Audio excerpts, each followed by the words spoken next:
కూటమి ప్రభుత్వంలో ఒక రెడ్ బుక్ రాజ్యాంగం, సైకో నినాదాలు, బీజేపీ నోరు మూసుకొని ఉండడం, పవన్ కళ్యాణ్ ప్రశ్నించకుండా ఉండడం, ఇవన్నీ జరుగుతూ ఉంటుంటే జగన్మోహన్ రెడ్డి పార్టీ అయినటువంటి వైఎస్ఆర్ కాంగ్రెస్ పార్టీ, వాళ్ళ నాయకులు, కార్యకర్తలు, వాళ్ళ పరిస్థితి ఏంటి? మంచి ప్రశ్న చేశారండి. ఇలాంటి సమయంలో జగన్మోహన్ రెడ్డి గారు చాలా గట్టిగా నిలబడాల్సిన అవసరం ఎంతైనా ఉంది. కానీ ఈయనలో తప్పిదాలు చాలా ఉన్నాయండి. ఈ ఎలక్షను ఓటింగ్ అయిన తర్వాత, ఓటింగ్ అయిన మరుసటి రోజు ఈయన లండన్ వెళ్ళాడు. అది చాలా తప్పని నా ఉద్దేశం. ఎందుకంటే రాష్ట్రం ఇక్కడ రావణ కాష్టంగా మండుతూ ఉంటే దీన్ని ఏం పట్టించుకుంటూ నువ్వు ప్రశాంతంగా పోయి లండన్లో కూర్చున్నావు. నువ్వు చేసిన మొట్టమొదటి తప్పు అది. రెండవది, నీ ఓటమికి కారణం కౌంటింగ్లో లాస్ట్ వరకు నీ ఏజెంట్లు లేకపోవటం, వాళ్ళు పోల్ చేసుకోవటం, దాని పర్యవసానమేగా 124 సీట్లు వాళ్ళకి రావడానికి గల కారణం కొంత జగన్మోహన్ రెడ్డి అహంకారం, నిర్లక్ష్యం. జగన్మోహన్ రెడ్డి గారు చేసుకున్న తప్పులు స్వయంకృతాపరాధం అండి. ఇందులో ఎవరికి ఎలాంటి బాధ్యత లేదు. ఆయన ఓటమికి ఆయనే కారణం.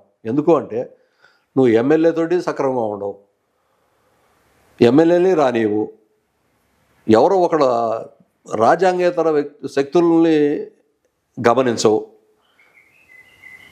నీ సలహాదారులు ఎవరో ఒకళ్ళిద్దరికి బాధ్యత అప్పచెప్పి అందరికీ సమాధానం మీరే చెప్పండి అని మీరు ఎప్పుడైతే మీ నిర్లక్ష్యత, మీ 4 గోడల మధ్య సౌండ్ ప్రూఫ్ గదిలో కూర్చున్నారో, బయట ప్రపంచం ప్రశాంతంగా ఉందని మీరు ఎప్పుడైతే ఊహించారో అక్కడే మీరు చేసిన పెద్ద తప్పు. ఇక రాజ్యాంగం రెడ్ బుక్ అంటారా? రాజ్యాంగం రెడ్ బుక్ నేను ప్రత్యేకంగా ప్రతి మీటింగ్లో, ప్రతిరోజు, ప్రతి నిత్యం పుస్తకం చూపించి ప్రతి ఆఫీసరు, ప్రతి నేత, ప్రతి లీడరు, కార్యకర్తలతో సహా నేను పేర్లు నోట్ చేస్తున్నాను. మీ అంతు నేను గవర్నమెంట్ వచ్చిన తర్వాత తేలుస్తాను, రాబోయే గవర్నమెంట్ మాదే అని ముందే వాళ్ళు ఊహించి గవర్నమెంట్ని చెప్తా ఉంటే ఇలా ఎందుకు ప్రతి ఒక్కడు చిన్న నాయకుడు కాడి నుంచి పెద్ద నాయకుడు వరకు ఇదే భాష ఉపయోగిస్తే ఏం నీకు ఆ మాత్రం ఎక్కలేదా తెలివి? నీ సలహాదారులంతా ఏం చేశారు? రాబోయే గెలవబోయే సీట్లు కూడా ముందే చెప్పారు కొంతమంది నాయకులు. దాన్ని ఎందుకు గమనించలేకపోవడం గల కారణం ఏంటి? నీ రాజకీయం అనుభవం లేక అనుకోవాలా? రాజకీయం అనుభవం ఉండి కూడా నిర్లక్ష్యం అనుకోవాలా? అహంకారం అనుకోవాలా? మీ ప్రవర్తనే మీ నాయకులే కాడి వదిలేశారు.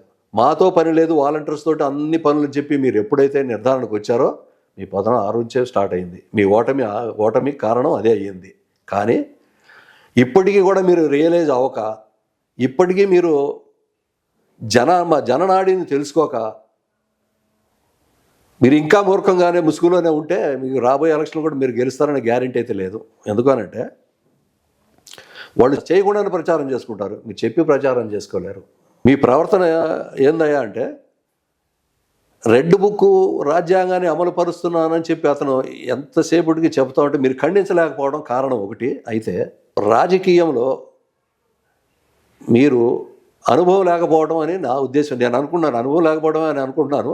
అయినా అనుభవం ఉన్న వాళ్ళకన్నా ఎక్కువగా పరిపాలించారని మాత్రం చెప్పగలను. మీరు బాగా వ్యవస్థల్ని బాగా డెవలప్ చేశారు, విద్య, వైద్యం, వ్యవసాయాన్ని కాదంట్లా.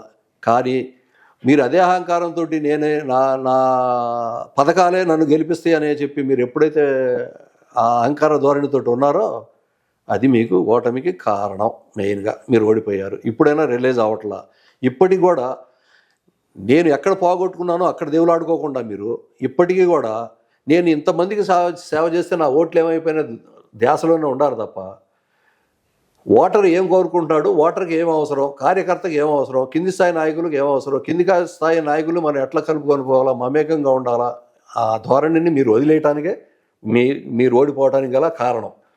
మీకు చంద్రబాబు నాయుడుకి వచ్చేసరికి నేను ఒక తేడా చెప్పగలను. జగన్మోహన్ రెడ్డి గారికి వాళ్ళు ఏ చిన్న విషయం వచ్చి కార్యకర్తకి ఆపద వస్తే పరిగెత్తుకెళ్తారు, సాయం చేస్తారో చేయరో నిలబడతారు వాళ్ళు. కానీ మీ దగ్గర అది లేదు. కార్యకర్తను గాలికి వదిలేశారు కాబట్టి కార్యకర్తలకి నమ్మకం లేకుండా పోయింది. కార్యకర్తలు పట్టించుకోవాలా.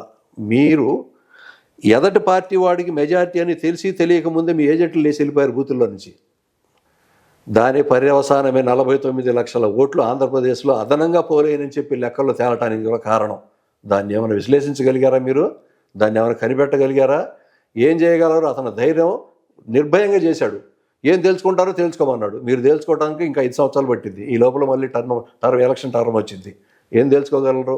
మీరు రాజకీయ అనుభవం ఏముందని అనుకోవాలా మేము? మీరు రాజకీయ అనుభవం ఉంటే ఇలాంటి కుట్రలు జరుగుతూ ఉంటే మీరు ఎందుకు ప్రశ్నించలేకపోయారు? మోడీ గారు ఒక ఈసీని అప్పటికప్పుడే రిజైన్ చేసి మార్పిచ్చేసి వేరే ఈసీని పెట్టి ఆ ఈసీ ఇష్టానుసారంగా వస్తుంటే మీరు ఏం ఎదుర్కోగలిగారు? ఈసీలు చేస్తున్న స్టేట్ ఈసీ నిర్భయంగా గైటెడ్ ఆఫీస్ సంతకం అవసరం లేదన్నప్పుడు మీరేం సాధించగలిగారు? కోర్టుకు వెళ్ళారు. కోర్టు ఏం చెప్పింది? మేము ఈ ఎలక్షన్ ఆటలో ఇంటర్ఫియర్ కావని అన్నారు. కారణం ఎందుకంది కోర్టు? అనుభవం గల అవతల చంద్రబాబు నాయుడు ఉంటారు కాబట్టి. మీరేం గమనించగలిగారు? కాబట్టి మీకు రాజకీయ అనుభవం లేదనుకుంటున్నాను. ఇక నేర్చుకుంటే మీకు భవిష్యత్తు ఉంటుంది. నేర్చుకోకపోతే ఇదే లాస్ట్ అవుతుంది. అంతకన్నా మనం చేయగలిగింది ఏం లేదు. మీరు ఇదే అహంకారాన్ని వదిలేసి మమేకమై నా కింది స్థాయి కార్యకర్తలతోటి ఎప్పుడు మమేకమై వాళ్ళకి అందుబాటులో ఉండి నేనున్నాననే భరోసా మీరు ఎంతకాలం అయితే కార్యకర్తలు ఇచ్చుకుంటూ పోతారో అంతకాలం మీకు ఎలాంటి డోకా ఉండదు. మళ్ళీ గనక అదే పాత పద్ధతిలోనే ఉండి గనక చేసిన తప్పుల్ని నెమరేసుకోకుండా, చేసిన పొరపాట్లను గనక మీరు గుర్తించకుండా, దాన్ని దిద్దుబాటు చేసుకోకుండా నేను ఇలానే ఉంటాను అనుకుంటే అది మీ కర్మ. మీ దానికి ఎవరేం చేయలేరు. అది మీ విజ్ఞతగా వదిలేయాల్సిన పరిస్థితి ఉంది. ఇప్పుడు సలహాదారుల మీద ఆధారపడి బతకడం కన్నా సొంతంగా రాజకీయాన్ని కింది నుంచి పై స్థాయి కార్యకర్తల్ని మమేకం చేసుకొని వాళ్ళకి మనోధైర్యం ఇవ్వండి. వాళ్ళు మళ్ళీ ఎలక్షన్లో నేనున్నానని చెప్పి భరోసా వాళ్ళకి నిత్యం ఇవ్వండి. కార్యకర్తలు మా నాయకుడు నాకు భరోసాగా ఉంటాడని నమ్మకం కార్యకర్తలు మీరు కలిగిస్తే వాడు ప్రాణం ఇయటానికైనా తెగించేసి మీకు సహాయపడతాడు. కార్యకర్తలను వదిలేస్తే ఇవాళ అదే పరిస్థితి. ఇవాళ అరాచకాలు రెడ్ బుక్ ఎందుకు రన్ అవుతుంది? రెడ్ బుక్ రాజ్యాంగాన్ని లోకేష్ ఎందుకు నడిపిస్తున్నాడు అని అంటే నువ్వు నిలబడే కార్యకర్త లేడు. మీ వైపు నుంచి వైఎస్ఆర్ కాంగ్రెస్ పార్టీ నుంచి నిలబడే కార్యకర్తే లేడు. నిలబడి పోరాటానికి భయపడుతున్నాడు. ఈయన అందుబాటులో ఉండకపోతే నా పరిస్థితి ఏంది, నా కుటుంబం ఏంది, నా భార్య పిల్లలు ఏందని కార్యకర్త భయపడుతున్నాడు. అలాంటి కార్యకర్తని ధైర్యం ఇచ్చేసి మళ్ళీ నిలబెట్టగలిగే శక్తి సామర్థ్యాలు మీలో ఉండి కార్యకర్తకి మనోధైర్యాన్ని ఇవ్వగలిగి ఆర్థికంగా కానీ మీరు కనుక సపోర్ట్గా వాళ్ళకి పూర్తి స్థాయిలో నిలబడగలిగితే ఆ కార్యకర్తే మీకు వెన్నుదన్నుగా నిలబడతాడు. అది దాన్ని గుర్తెరిగి మీరు కనుక ప్రవర్తన కనుక ఉంటే ఆ విధంగా మీరు ప్రవర్తిస్తే అందరినీ కలుపుకొని పోతే మీకు ఇప్పటికైనా సరే మీ నిర్లక్ష్యం మీ అహంకారం అయినా సరే మిమ్మల్ని నమ్ముకున్న 40% ఓట్లలో ఆంధ్రప్రదేశ్లో నిలబడి ఉన్నారు ఇప్పటికి కూడా. మిగతా తటస్థులు అలాంటి వాళ్ళు ఒక 10% ఉన్న వాళ్ళని మళ్ళీ మీరు మలుచుకోగలిగితే మీ గెలుపు నల్లేరు మీద నడకే. అది పెద్ద సమస్య అయితే ఏం కాదు. కానీ మీ ప్రవర్తనలోనే మార్పు రావాలా. రాష్ట్రాన్ని పరిపాలించడంలో మిమ్మల్ని ఎవరు పేరు పెట్టట్లా, మిమ్మల్ని ఎవరు ఆక్షేపించట్లా, మిమ్మల్ని ఎవరు కించపరచట్లా. అపోజిషన్లో ఏదో మాట్లాడుతుంటారు, మీరు పడించుకోవాల్సిన అవసరం లేదు. అపోజిషన్లు చాలా వాగుతుంటారు, రాష్ట్రాన్ని నాశనం చేశాడు, అది చేశాడు, ఇది చేశాడు అని. కానీ ప్రజలు గుర్తించారు, ప్రజలకు తెలుసు. మీ అహంకారం ధోరణితోటి ఆ 10% ఓట్లు పోయినాయి తప్ప మీరు ప్రజలకు మేలు చేయలేదని చెప్పి మటు ఎవరు ఊహించాల. మేలు చేశారని నమ్మారు కాబట్టి వాళ్ళు మీకు 40% ఓట్లు నిలబడి ఉండేవి. జగన్మోహన్ రెడ్డి గారు ఇది గనక మీరు గుర్తెరిగి గనక మీరు ప్రవర్తిస్తే మళ్ళీ రాజ్యాంగం ఈసారి పవర్ రాష్ట్రం మీదే, దాన్ని మళ్ళీ నిలబెట్టుకోగలరని మా ఆశాభావం. ఇది కాదు మీరు సలహాలు తీసుకోండి. కార్యకర్తలు ఎప్పటికప్పుడు కార్యకర్తలతోటి మమేకం అవ్వండి, కార్యకర్తలు మనోధైర్యం ఇవ్వండి, కార్యకర్తలతోటి కలిసిమెలిసి ఉండండి. కార్యకర్తలే నా వెన్నుపూసగా మీరు భావిస్తే మీరు డైలాగులు చెప్పేవాడు లోగడ కార్యకర్తలు నా వెన్నుపోవడం దాన్ని కొనసాగింపుగా మీరు గనక మీ ప్రవర్తన మార్చుకుని కార్యకర్తలకి మనోధైర్యాన్ని ఇవ్వండి. మళ్ళీ మీకు గెలుపు కల్లేరు మీద నడకలాగా తయారవుతుందని నా సలహా. మీరు అలా ఉంటారని ఆశిస్తున్నా. ఎందుకు అని అంటే ఇది ఎందుకు చెప్పాల్సి వచ్చిందంటే ఒక ఆవేదన. పరిపాలనని మేము చాలా పరిపాలన చూసాం, చాలామంది ముఖ్యమంత్రులు చూసాం, మిమ్మల్ని కూడా చూసి మీ పరివర్తన మీ పరిపాలన కింది స్థాయి వాళ్ళని గతంలో 24%, 23% పేదరికం ఉంటే మీ హయాం వచ్చిన తర్వాత అది 12%కి వచ్చింది. 11% తగ్గించారని చెప్పి మీకు హ్యాట్సాప్ చెప్పాక గతంలో కూడా అదే పరిపాలన మళ్ళీ కొనసాగించండి. మీరు ఆ ఉన్న 10% కూడా నిర్మూలన అవుద్ది. ఎందుకంటే వైద్య రంగంలో చాలా మార్పులు తీసుకొచ్చిన జగన్మోహన్ రెడ్డి గారు ఒప్పుకోవాల్సిందే. వ్యవసాయ రంగంలో మార్పులు తెచ్చిన జగన్మోహన్ రెడ్డి గారు ముఖ్యమంత్రిగా ఒప్పుకోవాల్సిందే. విద్యలో సమూలమైన మార్పులు ఎంతసేపటికి టీడీపీ వాళ్ళు వైఎస్ఆర్ కాంగ్రెస్ పార్టీ మీద నాశనం చేశాడు పార్టీ రాష్ట్రాన్ని అంటున్నారు. కానీ ఎక్కడ నాశనం అంటే ఇది? ఈ రకంగా వైద్య, విద్య, వ్యవసాయం సమూలమైన మార్పులు తీసుకొచ్చేసాడు. ఎవరన్నది ఇచ్చారా? 40 సంవత్సరాల చరిత్ర ఉంది కదా మీకు. మీరు ఎప్పుడైనా ఇలాంటి ఆలోచన వచ్చిందా? ఈ రకంగా ఖర్చు పెట్టారా?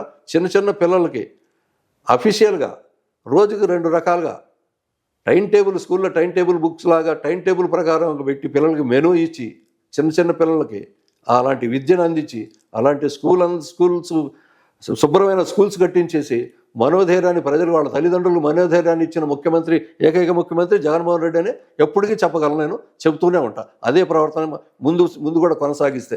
ఇలాంటి వ్యక్తి కలకాలం ముఖ్యమంత్రి కావాలని జనంలో కోరిక ఉంది. మీ ప్రవర్తనలో మార్పు ఉంటే మీ ఆ 10%లోనే మీరు ఓడిపోయారని నేను చెప్పగలను. విద్యా వ్యవస్థని నాశనం చేయడానికి ఒక రకంగా టీడీపీ కారణం అయింది కూడా. ఇప్పుడు మొన్న ఈ మధ్య లోకేష్ని ప్రశ్నిస్తే ఏమంటే విద్యా విధానాన్ని మీరు కంటిన్యూస్ చేయొచ్చు కదా, ఉన్న లోపం ఏంటంటే నాకు రోడ్ మ్యాప్ కావాలా, ఈ విద్యా విధానాన్ని సరిగ్గా ఇదే కంటిన్యూషన్ చేయాలంటే నాకు సంవత్సరం పట్టింది అన్నాడు. మహానుభావ, నీకు సంవత్సరం పడితే సంవత్సరం దాకా పిల్లలు నాశనం అయిపోతే వాళ్ళ భవిష్యత్తు ఎవరు? నీ పిల్లలు బాగా చదవాలా, నువ్వు బాగా చదివావు, నీ వర్గం బాగా చదవాలా, నీ కుటుంబం బాగా చదవాలా, పేద పిల్లల్ని ఎక్కించి రావా? జగన్మోహన్ రెడ్డి హయాంలో 23% ఉన్న పేదరికం 11%కి వచ్చింది. ఇప్పుడు మీ పాలనలో మళ్ళీ ఇది 47కు 43కు పోయిద్దేమోనని అనుమానంగా ఉంది మాకు. ఎందుకంటే ఇప్పుడు డెవలప్ అయిన వాటిని మీరు కంటిన్యూషన్ చేయకపోగా దాన్ని సర్వనాశనం చేయడానికి మీరు సిద్ధపడ్డారని చెప్పి నా భావన, ప్రజల భావన, అందరికి ఉన్న ఆలోచన కూడా అదే. ఎందుకంటే మీ విధానం, మీరు ఇచ్చిన స్టేట్మెంటు, మీకు రోడ్ మ్యాప్ కావాలా, ఇది చేసిన విధానాన్ని, విద్యా విధానాన్ని కంటిన్యూషన్ చేసుకొని పోయేదానికి రోడ్ మ్యాప్ ఎందుకు మీకు? కాదు కదా, మీరు విద్యాశాఖ మంత్రిగా ఉన్నారు కదా, మీ మీద బాధ్యత ఉంది కదా, చేయాలా లేదా? ఆ పేద పిల్లల్ని మీరు కాపాడాలా లేదా? ఆ తల్లిదండ్రులు మనోనిబ్బరం ఇవ్వాలా లేదా? వాళ్ళకు భరోసా రావాలా లేదా? నా పిల్లలకి కంటిన్యూషన్ అయింది, టీడీపీ వచ్చినా కూడా పిల్లలు చదువుతున్నారని చెప్పి ఆనందంతో తల్లిదండ్రులు ఉండాల్సిన అవసరం ఉందా లేదా? ఇది గమనించుకొని ప్రవర్తించమని చెప్పి నా సలహా. కరీముల్లా గారు, సార్, ఆంధ్ర రాష్ట్ర రాజకీయ పరిస్థితులు, ఇప్పుడు సాగుతున్నటువంటి పరిపాలన, ప్రతిపక్షం ఏ రకమైనటువంటి పద్ధతిలో వ్యవహరిస్తుందో, ఈ ప్రభుత్వం చెయ్యకూడనటువంటి విషయాల్ని ప్రజలందరినీ గమనంలోకి తీసుకొని ప్రజాప్రభుత్వాన్ని ఏర్పాటు చేసి ప్రజల్ని మెప్పించాలని చెప్పేసి కోరుకుందాం. ఈ విషయాలని మా ప్రేక్షకులతోటి పంచుకున్నందుకు కృతజ్ఞతలు, ధన్యవాదాలు. నమస్కారం అండి.